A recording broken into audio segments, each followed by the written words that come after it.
نن در سره د ژوند د یو داسې خوند په اړه خبره کوم چې د دې نړۍ هیڅ خوند نشي ورسره پرتله کېدلی، او دا د کتاب لوستلو خوند دی. سلام او ژوند په خیر.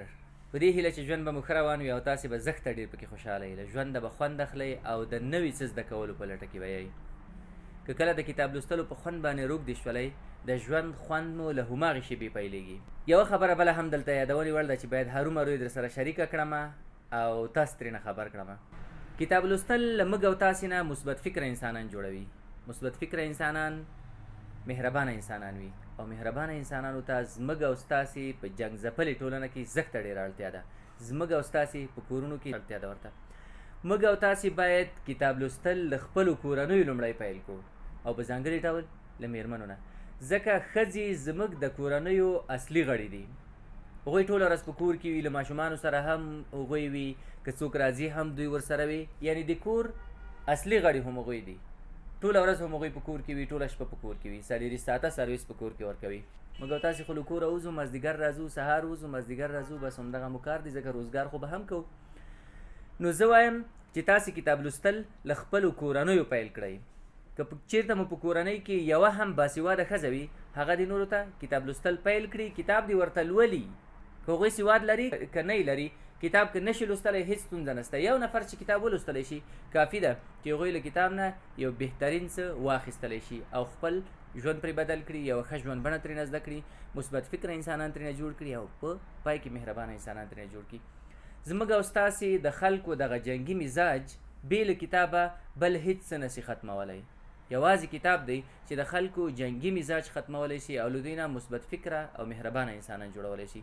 موږ په دې اړه باندې یو کار هم پیل کړی دی. انشاءالله د افغانستان په 14 ولایتونو کې به ورکشاپونه خلکو ته جوړوو، د کتاب لوستنې انګیزې به ورکوو، او بیا به په هغوی باندې ویډیا کتابونه ویشو چې دوی بیا دا کتابونه خپلو کورنیو ته ویسي او د کورنیو غړو ته سپارښتنه وکړي چې حتما دا کتابونه ولولئ، او هر څه مو چې ترېنه زده کړل شاوخوا د نورو کورونو له میرمنو، ښځو او مشرانو سره شریک کړئ چې ژوند دا وړ بدلیږي، د ژوند دا خوندونه دي، په کتاب لوستلو کې دا خوندونه دي.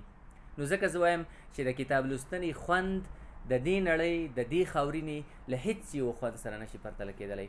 نو راځئ چې نن یو خوند هم تاسو ته در معرفي کړم، در ویې پېژنم چې تاسو دا بیا پیدا کړئ، خوند ترېنه واخلئ، ویې لولئ. د مینې 5 ژبې، د تلپاتې مینې راز، د ژوند ملګري ته رښتینې ژمنې څنګه څرګندې کړو. دا کتاب د ګاري چاپمن کتاب دی، دانش خپرندوی ټولنې چاپ کړی دی، او ژباړنې نصیر احمد نظري صاحب دی. تاسې له دانش خپرندوی ټولنې او د هېواد له نورو کتاب پلورځیو ډېر په اسانۍ ترلاسلی شئ، زښته ډېر خوند ترېنه اخیستلی شئ. په ډېره روانه پښتو ژبه باندې ژباړل شوی دی دا کتاب. دې کتاب د ښه خرڅلاو جایزه هم اخیستې وه په 2018 کال کې. تاسې په دې کتاب کې د ژوند د ملګري د مینې ژبې پیدا کولی شئ، هغه که ښځه ده او که سړی ده، یعنی ښځینه او نرینه دواړه د مقابل لوري د مینې ژبه پکې موندلی شي، چې مثلا زما د ژوند د ملګري څه خوښیږي چې هغه باید وکړم، څه یې نه خوښیږي چې باید ویې نه کړم. دا ډېره زیاته مهمه خبره ده. دا کیدی شي دومره مهمه نه وي چې څه یې خوښیږي، خو دا ډېره زیاته مهمه ده چې څه یې نه خوښیږي هغه باید ونه کړل شي. نو په دې کتاب کې تاسې دا راز موندلی شئ، خوند ترېنه اخیستلی شئ، او د ژوند ډېر واړه واړه نزاکتونه، خوندونه او خوندورې شیبې پکې موندلی شئ.